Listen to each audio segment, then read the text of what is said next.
As you can see, this is the infamous Lotus Elise. But this isn't just any Lotus Elise. This is an electrically converted Lotus Elise. The first thing you'll notice is in the engine compartment. When we open it, it's fully packed with different batteries, electrical equipment, and a motor, which you won't be able to see right now. Right here, we have 5 different Tesla Model S batteries, each weighing about 55 pounds and holding about 5.3 kilowatt hours. Here we have the battery management system, making sure that each cell voltage within the batteries are equal, maintaining the battery's health over time. Over here we have contactors, which are basically switches that ensure that all of the power is being put into each other correctly.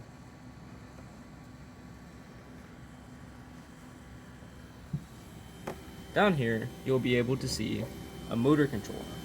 This motor controller limits and takes in the power of the Tesla Model S batteries and converts it to the AC power that the motor needs in order to spin.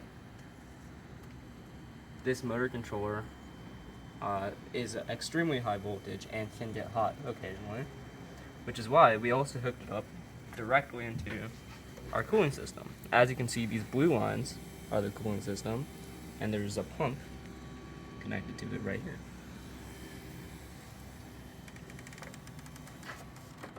The cooling system continues through the batteries and the motor controller.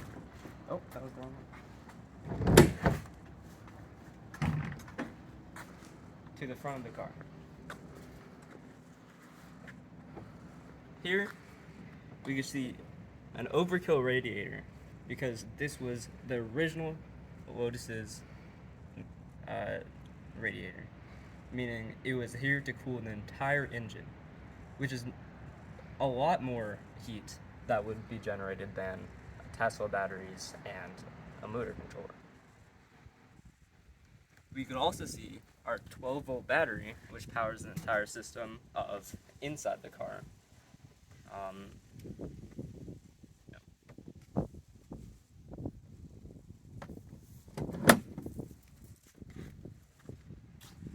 You will be able to note a charger here connected to the BMS system, delegating tasks into charging the batteries and making sure they're fully charged and even. You will also see our 6th Tesla Model S battery here. Since this car is so small, we wouldn't have been able to fit all 5 or 6 of them inside the engine compartments. So we had our 6th one fit into here with the charger. You can also see our shutoff switch right here. That, if we ever need to, has the ability to take off and stop all of the high power charge of the system.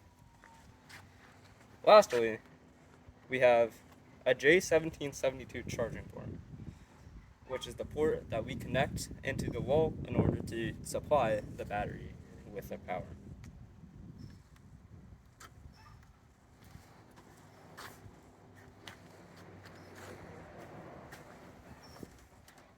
Here, we have a screen. This screen details the state of charge of our car within volts and amps.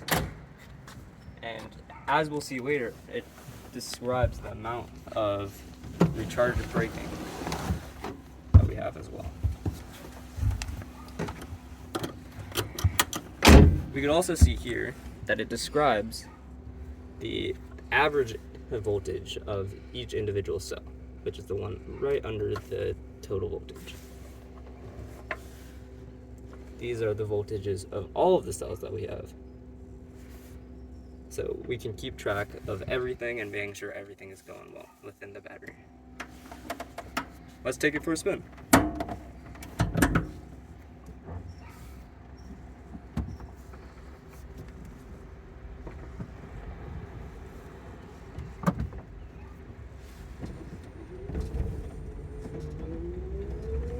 So as you can hear, there's virtually no sound from this car.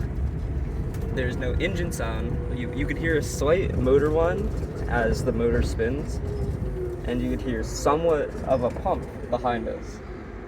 That is virtually nothing compared to the amount of sound it made with an engine.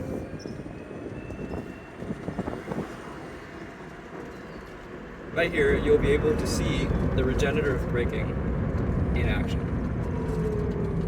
as I come to a stop without using brakes. You'll also see in the ampage that the regenerative braking is active.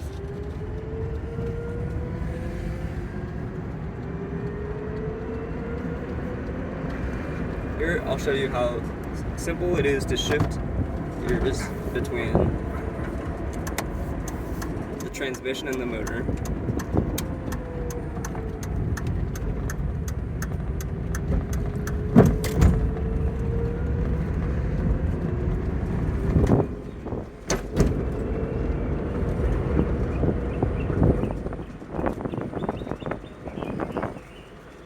As you can see, the weighting of the car is almost exactly the same, where it is more back heavy, slightly, but the car already was extremely back heavy, and the distribution of the weight is the exact same.